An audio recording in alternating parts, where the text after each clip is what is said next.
let's get into that. Let's get into that, Michelle. So the last thing I want to talk about is James Cameron firing back on all of us nerds talking physical media on the internet. Let me bring this up. I just want to point out, Mr. Cameron, that I do not live in my mom's basement. I am in a basement, but it is my own basement. Okay. I worked hard for this basement. It is not my mom's basement. Okay. So I criticize your 4Ks in my own basement, not my mom's basement. Okay. And I met somebody 20 years ago. So there you go. I can't speak for everybody that talks about your 4Ks on the internet. I cannot speak for everybody. I can speak for myself, Mr. Cameron, that I am in my own basement right now. But let me bring this up, guys. You got to read this article because I think it's pretty damn funny.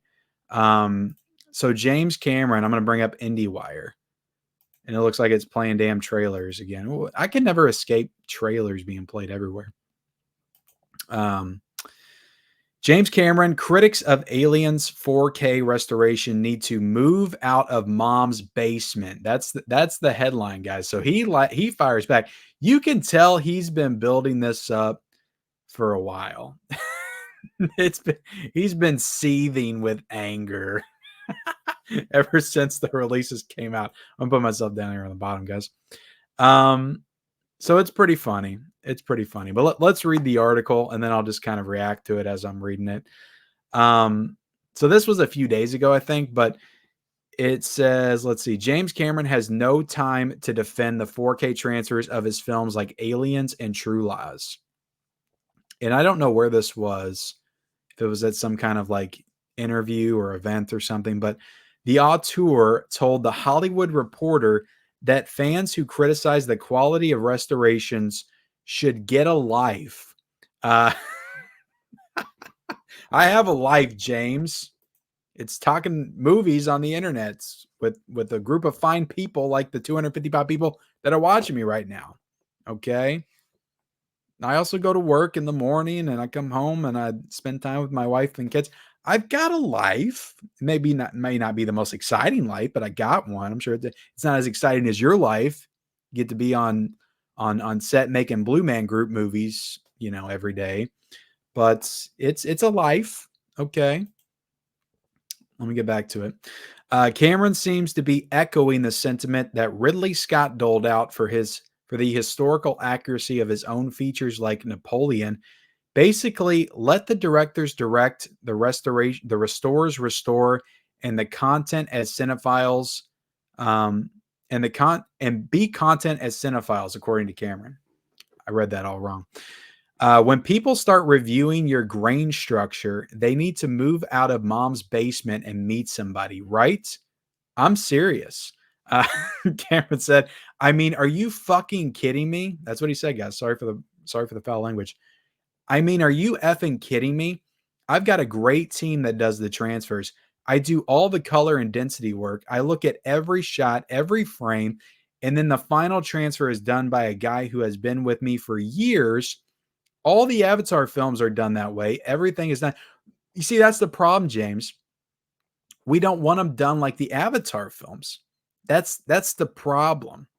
We want them done how you shot them back in 1984 and in 1986. We want them like you did them back then, just restored. We don't want them to look like Avatar. That's the problem, James. Moving on. He added, "Get a life, people. Seriously." How many times does he say "get a life"? Oh my goodness. James is firing back. As for his aforementioned Avatar team, Cameron teased that the upcoming Avatar 3 is really effing cool. He's cussing a lot. James Cameron's got a potty mouth, okay? He's upset. And Cameron is still steadfast about directing the 4th and 5th installments of the franchise. Oh my God. Who wants that, guys? I hope Avatar 3 bombs. I just want to say that up. The second one did good because it had been a long time and people were curious. I hope the rest of them bomb. I hope they eat shit. That's just my honest opinion. Look, I love James Cameron. I'm not saying that because of these comments. I hate the whole Avatar movement. It's just, I didn't like the first one. And it's like, I wasn't excited for the sequel. Still haven't seen it. And I just want it to go away. Just go back, do some original shit. James, before you hang it up. Come on.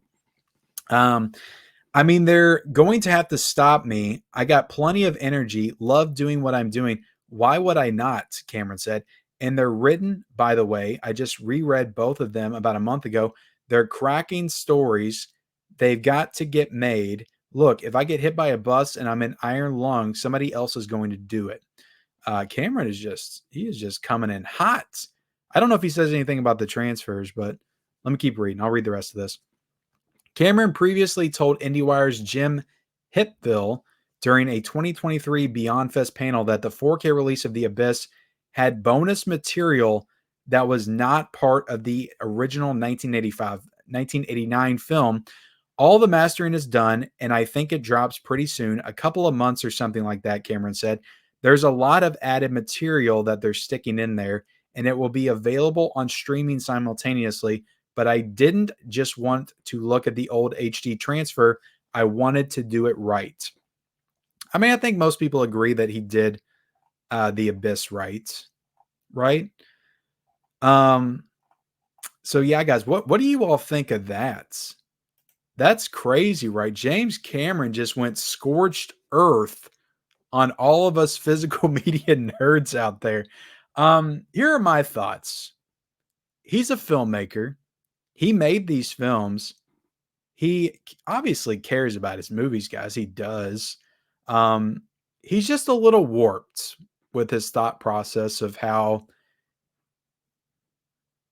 we want his films to look now and how he wants his films to look and how he thinks they should look.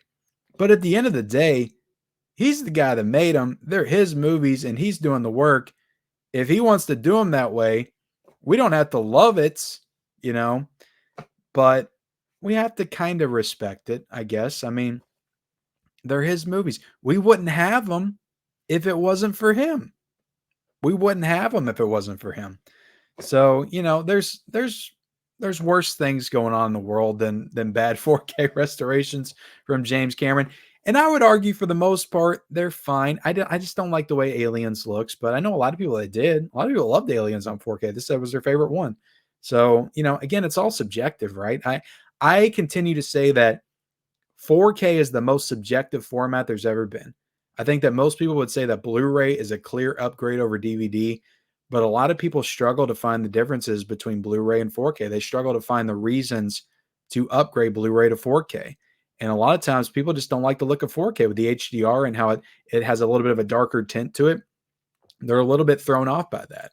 I know I was a little bit when I first started. So I think that it's very subjective, the 4K, and it all comes down to your personal preference and taste. And I think that's evident with James Cameron as an example. Like it's his preference and his taste as far as like what he wants his movies to look like now in 2024. And he made the call, he made the decision, and that's what they look like.